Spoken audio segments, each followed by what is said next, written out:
remember a few years ago we had the conference finals, and you asked us in Orlando. You were talking about Dwight Howard. Yeah. What percentage of where he's at? Mm-hmm. And you looked at me and Kenny, because Kenny, we both said he's about half. Even though he led that team to the final, like half what? Half up to his capabilities. At that time. At that time. So you thought he could have much more improvement. Much more improvement. He hasn't gotten any better. He also had back surgery. I know that. No, but I'm talking about Ernie. He don't even know how to post up. First of all, he's a very good player. He's a great rebounder and a great shot blocker. But offensively, he hasn't gotten better.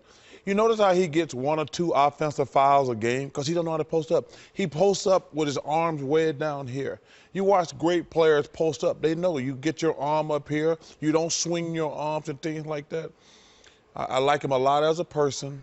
But as a player, man, he got a long way to go. Well, what do you think the future holds for him? Do the Lakers give him max money? Does he want to stay with the Lakers? He's talking. Any of us are just guessing, man. Yeah, I don't even know. See, Ernie, you don't post up like that. You don't post up like that. Ernie, you know what? Look at that. You don't post up like that. Personally, Ernie, I don't think he's going to come back. Let me tell you why. When you play for a great organization and you can get more money in that organization, you don't have to go home and reflect. You make that decision now. Yeah, I'm going to be back. As a matter of fact, you don't make that decision now. You say, let me sign a week earlier. So, when the talks first came up, he should have already told him, yes, I'm coming back. It ain't no I'm going to think about it.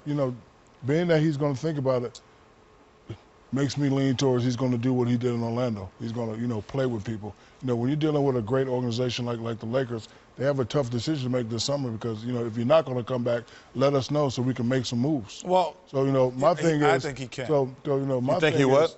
Is, my thing is if he's going to come back, he should just say, I'm going to come back. Because I've been in this situation before and I always consider myself a true businessman. I never played with people. If I wanted to stay, I'm telling you I'm staying. If I wanted to leave, let's say trade me. Well, I think that he has to stay because, like you said, you're in a great organization. You're in an organization where people are fighting to get to, and you're there already. Secondly, if he leaves again, then what we heard in Orlando and what we might have heard in the rumblings in Los Angeles, it's not them, it is him. So he's the problem because if he has to leave, then he's the problem. And if he stays and he fights it out, sometimes, Ernie, the best thing is fighting things through. And you're going to get $30 million more by staying at that organization, arguably the best franchise in basketball history other than the Boston Celtics in the long run. What would make you leave? What would make Kevin Garnett leave the Boston Celtics? There's no reason to ever want to leave unless they kick you out of there. There's no reason for Shaq really didn't want to leave Los Angeles. It was almost like a force that he had to leave. But if he had his choice and everything was, he's going to say the best place you've ever played in your life is LA. Los Angeles. But I would say this as a basketball player. When LeBron James became, in the conversation, in my opinion, with Michael Jordan, that's the greatest basketball player ever, is when he went and spent some time with Hakeem Olajuwon. And because the only thing he was missing, people talk about all this stuff in his game, the only thing James did to me was change his game. He's learned how to post up.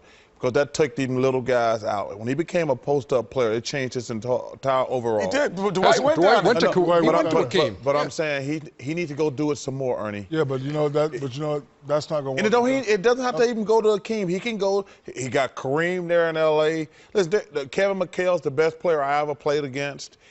If you could spend any big guy who comes into the NBA, if I could spend a week with Kevin McHale or somebody like that, I'm surprised. Amari did it last year. I'm like, why would you wait till your 8th or 10th year in the league to do that? You should learn to do that stuff your first couple years in the league. And I would ask Dwight, who I like a lot as a person now, but he ain't half the player he could be. What do you think? What do you think the Lakers are thinking right now as an organization about his return to LA and how much he should be paid? They have a big decision to worry about. There's some amnesty conversation, there's some salary cap conversation. So, they have a tough situation with him. And I'm agree with Reggie. Like if you amnesty one of the greatest players to ever play for the Lakers, I think that'd be Kobe. You're talking about? Yeah, Kobe. I think that'd be a terrible move. But hold on to make a point on your Hakeem thing. I don't think Dwight and Akeem are similar players. What made Akeem great was his footwork and his heart. First thing Dwight needs to do is change his attitude. Dwight is a power player. He needs to get some power moves. You know what? This is his 7th, 8th year, and I'm disappointed that he doesn't have a go-to move to where he can score every time. He needs a go-to move that he can score every time, and then, the rest is just heart and, determination. I admit, it was always guys that had more moves than me, had great moves than me, but I knew that I was a power player, so I had to create ways to get easy buckets. And the first thing I did was run down the middle of the floor and post up and yell and say, give it to me before you can front and back me. Yeah. Now, after that, we come down and set up, see how you play me. I'm going to that one bounce jump hook. That didn't work. I'm going with the boom boom with this big ass drop step, put the ball in your mouth and dunk it. So I got that one time. I would have blocked that one time. Yo, you ain't blocked nothing. So he needs 2 or 3 moves that's gonna help him score. But again, first thing he needs to do is just change his attitude. I said this a long time ago. It's a guy there named Bill Burker. Because I used to be like Dwight every now and then. People used to hack me. I used to do stupid stuff. I used to get texts. Bill Burker, Phil Jackson, and my father, Phil Harrison, told me the same thing. He said, do you see Kareem complaining? No, Kareem went out and dominated. He won championship. Do you see Wilt Chamberlain complaining? It's not like he's the first guy that's going through it. We all had to go through it. The way to combat that and defeat that is to just go out and dominate, period. And let me say this one thing about what Ron Artest said. First of all, he's 100% wrong. They bring the same old geezers back to L.A. next year. It is not a championship team. It's not a championship team. They're just going to break down again because the NBA season, it's a young man's game. And I like Ron Artest, but for him to think they can bring all them old geezers back next year, they're going to get killed again in the playoffs.